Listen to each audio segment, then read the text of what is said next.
आज की इस वीडियो में हम स्टार्ट कर रहे हैं अपना एसएससी का एग्जाम। ठीक है, जो रिलेटेड है आपका सीजीएल का 3 दिसंबर को ये एग्जाम हुआ था। शिफ्ट 1 के में आपका ये एग्जाम हुआ था। ठीक है, तो आज की इस वीडियो में हम स्टार्ट कर रहे हैं अपना पिछली वीडियो में हमने कितने क्वेश्चन कंप्लीट कर लिए थे? 13 क्वेश्चन कंप्लीट कर लिए थे। ठीक है, तो आज की वीडियो में हम 14 से कंटिन्यू करेंगे। तो स्टार्ट करते हैं अपना 14th क्वेश्चन। ओके, बोला कि रुचि, खुशी, तेजू 30, 40, 60 दिन में अपना काम कर रहे हैं। तो बोला कि कितने दिन में काम खत्म होगा? जब रुचि वर्क कर रही है लेकिन वो असिस्ट कर रही है किसको? दोनों को, खुशी और तेजू को। कब? तीसरे दिन में। ठीक है, तो ये हमें पता लगाना है। ओके, कितने दिन में काम खत्म होगा? तो मान लेते हैं कि रुचि, खुशी, तेजू कितने दिन में काम कर रहे हैं? 30, 40, 60। तो इनका एलसीएम ले लो, टोटल काम निकाल लो कितना काम है। एलसीएम लेके 120। ठीक है, और तो रुचि का एफिशिएंसी कितनी आ जाएगी? ये आपकी 30 दिन में एक काम कर रही है तो एक दिन में कितना काम कर देगी? 4। और ये खुशी 3। ठीक है, और तेजू 2। ये आपके एक दिन के काम है। ओके, तो रुचि तो काम करेगी। ठीक है, रुचि तो काम कर रही है, लेकिन कैसे कर रही है कि तीसरे दिन में खुशी और तेजू भी उसको मिल रहे हैं। तो फर्स्ट डे अकेली रुचि करेगी, वो 4 करेगी। सेकंड डे में अकेली रुचि करेगी, वो 4 करेगी। थर्ड दिन डे में तीनों मिलके 7 काम करेंगे। ठीक है, तीनों मिलकर काम करेंगे तो 4, 3, 5 और 4 9 हो जाएंगे। ठीक है, तो 3 दिन में कितना काम हो गया? सभी को प्लस कर दो। 4, 4, 8 और 9, 17। ओके, और 3 दिन में अगर 17 काम खत्म हो रहा है तो 120 यूनिट काम कितने दिन में खत्म होगा ये पता लगाना है। तो 17 को हम 7 से मल्टीप्लाई करेंगे तो 119 यूनिट आ जाएगा। तो 119 यूनिट कितने दिन में काम खत्म होगा? 7, 21 दिन में। ठीक है, 21 दिन में 119 यूनिट खत्म काम हो गया। तो 21 दिन तो आ गया, बचा कितना? एक काम। ये 7 मतलब 21 दिन यहाँ तक कंप्लीट हो गए। अब 22वें दिन कौन करेगा? 22वें दिन कौन करेगा? देखो 22वें दिन एक काम बचा हुआ, तो ये एक काम कौन करेगा? रुचि करेगी, क्योंकि आगे फिर रुचि का स्टार्ट हो जाएगा। तो 1/4 हो जाएगा। 22वें दिन कंप्लीट नहीं लगा। ठीक है, तो कर दो इसको सोल्व। ये आपका 84 और 85 85/4 आपका राइट आंसर आ जाएगा। ठीक है, उम्मीद करता हूँ आपको ये समझ आया होगा। नेक्स्ट क्वेश्चन चेक करते हैं। बोला कि डायमीटर ऑफ स्फीयर इतना है, टोटल सरफेस एरिया निकालना है। Total surface area of sphere क्या होता है? 4πr²। ठीक है, ये सोल्व करना और आपको आंसर निकालना है। तो रेडियस कितना हो जाएगा? अगर डायमीटर ये है तो रेडियस हो जाएगा 3.5 डिवाइड बाई 2। यहाँ हम कह सकते हैं 7/4। तो इसको सोल्व करो। 4 गुना 22/7, इसको ले लो पाई को, और 7/4 गुना 7/4 कर दो इसको सोल्व। तो 4 से 4 कंप्लीट कट गया, 7 से 7 कट जाएगा, 2 से 11 और 2 से ये कट गया। ठीक है, ओके, तो 11 की मल्टीपल होना चाहिए। तो 11 की मल्टीपल आप चेक कर लो कौन सा है। 7 और 4 11, 5, 5, 10, एक बचा, ये नहीं है। ठीक है, 4 और 6 10, 10 में से 2 गए, नहीं होगा। 3 और 2 5 और 4 और 5 9, तो 5 आएगा। तो ये भी 11 से नहीं। 11 का डिविजिबल रूल क्या कहता है कि 0 और 11 लास्ट में, मतलब पूरा कंप्लीट होने पर या तो 0 आई या 11 आई। ठीक है, तो 3 और 5 8, 8 में से 8 माइनस करोगे तो 0 आ जाएगा, और ये आपका राइट आंसर हो जाएगा। कैलकुलेशन करने की आपको जरूरत ही नहीं है। ओके, नेक्स्ट क्वेश्चन चेक कर रहे हैं। बोला कि राम लॉस कर देता है इतने मनी और स्पेंडिंग करता 75%, बचे हुए की 75% वो खर्च कर देता है। बाकी उसके पास कितने बचे? 630 रुपये बचे। और राम के पास स्टार्टिंग में कितने पैसे थे ये हमें बताना है। ठीक है भाई, देखो 12 से 1/2% का अगर हम फ्रैक्शन निकालेंगे तो ये आपका 1/8 होता है, और 75 का फ्रैक्शन निकालेंगे तो ये कितना हो जाएगा 3/4। ठीक है। तो हम टोटल रुपए जो मान लेते हैं इनिशियल, इन दोनों का एलसीएम ले लेते, तो इन दोनों का एलसीएम या फिर इन दोनों की मल्टीप्लाई ले लेते, तो इन दोनों की मल्टीप्लाई कितना आ जाएगा 32 आ जाएगा। 8 और 4 की मल्टीप्लाई लिया है। ठीक है। तो हमारे पास स्टार्टिंग में इतने रुपए हैं। ठीक है। बोला कि 32 में से 1/8 तो इसने खो दिए, तो 1/8 खो दिए तो कितने रुपए खो दिए इसने 4 रुपए खो दिए। ठीक है।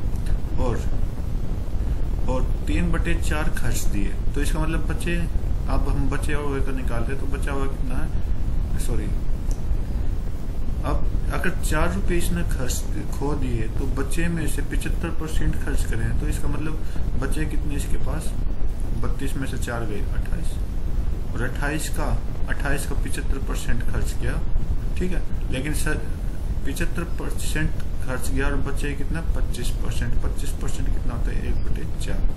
तो बचे कितने उसकी जेब में 7, उसकी जेब में कितने रुपए बचे 7, लेकिन यहाँ पे कितना दे रहा है 630। तो इस 7 की वैल्यू अपनी 630 है, और 1 की वैल्यू कितनी हो जाएगी 90। ठीक है। तो इनिशियली बताना, तो इनिशियल में 32 रुपए था सबसे पहले, तो 32 को हम 90 से मल्टीप्लाई करा देंगे और आंसर ला देंगे, तो 9 8 8, ये आपका राइट आंसर आ जाएगा। ठीक है। सिंपल सा क्वेश्चन था, बहुत आसान क्वेश्चन है। नेक्स्ट क्वेश्चन चेक कर रहे हैं। बोला कि अगर ये कंडीशन आपको दे रखी है तो ये कंडीशन हमें निकालनी है, तो इस x - 1/x से हम क्या करेंगे, x² + 1/x² पहले निकालेंगे। ठीक है।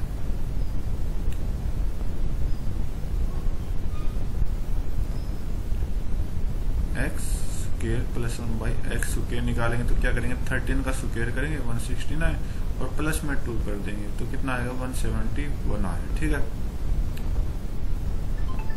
ओके।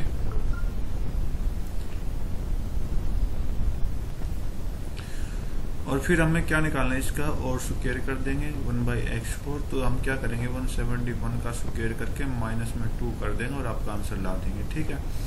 तो अब आप देखो कि हमें 170 का स्क्वायर का नहीं पता, 171 का स्क्वायर का नहीं पता, तो हम क्या करेंगे 170 का स्क्वायर निकाल लेते हैं, तो इसका मतलब ये 28900 होगा। ठीक है।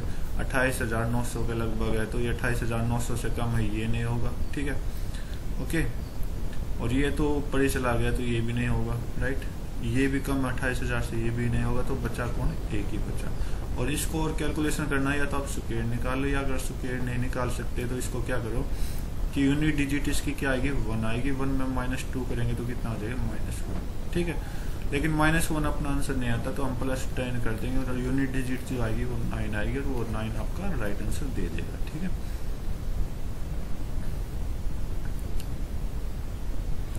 नेक्स्ट क्वेश्चन करते हैं कि बोला कि विच store have more number of M2 machine, M2 ये है, average number of M2 machine पर स्टोर कि एवरेज, पहले तो इनका एवरेज निकालो 14 8 22 22 30 32 और 12 42 को डिवाइड बाई 4 करो, कितना चला जाएगा 10.5।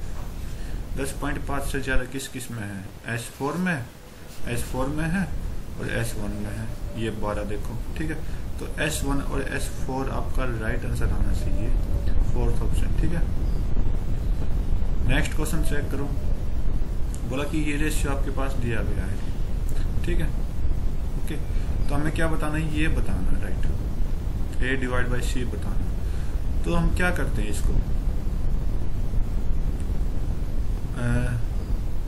एक बार इसको क्रॉस मल्टीपल कर लेते हैं, AD = CB, अगर C इधर आ जाएगा AD/AC, और ये आपका B/D। ठीक है। ओके। अगर ऐसी सिचुएशन आ गई तो हम क्या करेंगे कि दोनों साइड में प्लस कर देंगे, मतलब यहाँ भी प्लस लगा देंगे, यहाँ भी प्लस लगा देंगे, तो ये क्या बन जाएगा A+B/C+D। ठीक है। ओके। ये आपका BD बन रहा था, तो ये तो गलत हो गया, AD या BD बन रहा था, ये भी गलत हो गया, और ये आपका ए के साथ डी ऐड हुआ लेकिन बी ऐड होना था, ये भी गलत हो गया और ये आपका राइट आंसर दे देगा। ठीक है, नेक्स्ट क्वेश्चन चेक करते हैं। बोला कि x स्क्वायर 25 प्लस का, तो इसका मतलब या तो दोनों प्लस के होने चाहिए या दोनों माइनस के। तो इधर क्या है, अपोजिट साइन है, गलत हो गया, और सब में सेम साइन है। ठीक है, अब आप देखोगे x स्क्वायर 1 है, x स्क्वायर का मतलब 1 है, तो अगर हम -3 करते हैं तो अलग जाएगा, लंबा जाएगा, और +3 भी करेंगे तो भी ज्यादा जाएगा। लेकिन +3 और -3 करके देखेंगे तो क्या हो जाएगा, नजदीक चला जाएगा या फिर 1 ही दे देगा। ठीक है, तो इसका मतलब डिफरेंट साइन आने चाहिए, तो डिफरेंट साइन है इसमें और दोनों में नहीं है। ठीक है, नेक्स्ट क्वेश्चन, बाकी आप इसको सोल्व करके जरूर देखें। बोला कि area of sector of circle इतना है, एंगल का सेक्टर ये है, तो रेडियस ऑफ सर्कल हमें बतानी है। देखो सर्कल का सेक्टर ये होता है।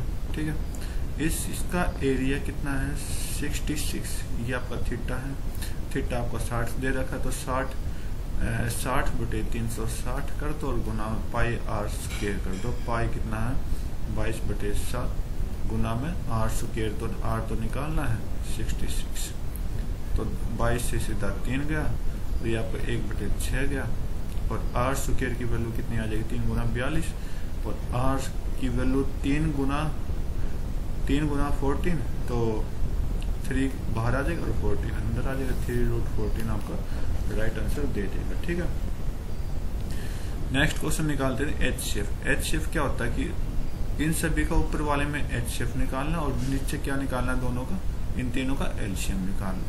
तो इनका सभी का एच शेप आप देखोगे कि सभी में कॉमन कौन आ रहा है, 2 कॉमन है। ठीक है, सब 2 वाला रखो, और ये आपका नहीं आएगा, ये भी नहीं आएगा, और इन दोनों में कंफ्यूजन क्योंकि कट भी सकता है।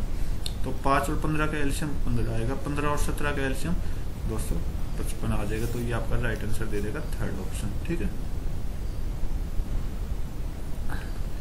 23 क्वेश्चन देखते हैं कि कोस प्लस साइन क्या दे रहा है 31/5।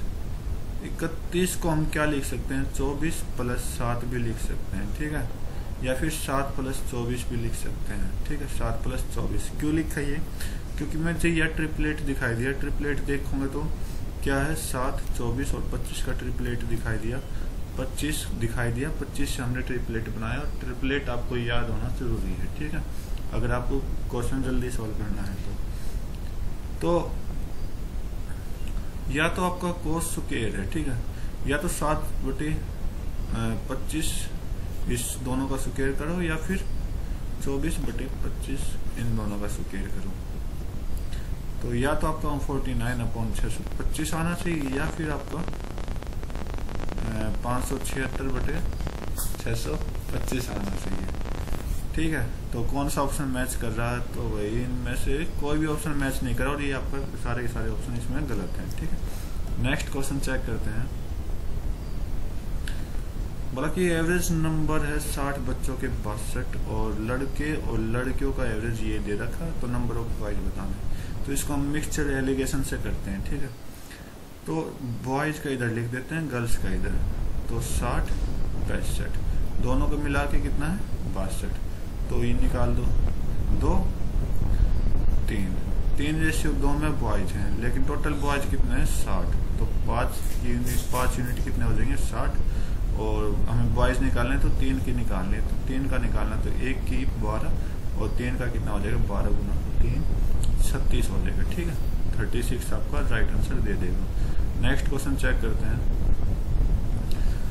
बोला कि स्टेटमेंट चेक करने, 2 टेंजेंट जब डायमीटर के दोनों तरफ कट कर रहा है। देखो टेंजेंट की क्या डेफिनेशन होती है कि टेंजेंट जो होता है ना, वो सर्कल के एंड पॉइंट किसी एक पॉइंट से टच होकर जाता है, ना कि अंदर भी नहीं जाता और बाहर से भी नहीं जाता। ठीक है, ये किसी एक पॉइंट से टच होकर जाता है, और यहाँ से मैंने डायमीटर बनाया। ठीक है, तो यह डायमीटर बनाया, तो यहाँ से यहाँ तक, फिर इस पॉइंट पे चला गया, इस पॉइंट से टच होकर चला गया। तो आप देखो ये दोनों की क्या कंडीशन आ रही है, ये दोनों क्या दिखा रहे हैं पैरेलल सिर्फ आपका थर्ड ऑप्शन में, और ये आपका राइट हो जाएगा। ठीक है, तो उम्मीद करता हूँ ये वीडियो आपको पसंद आएगा। Thank you, have a nice day, जय हिंद।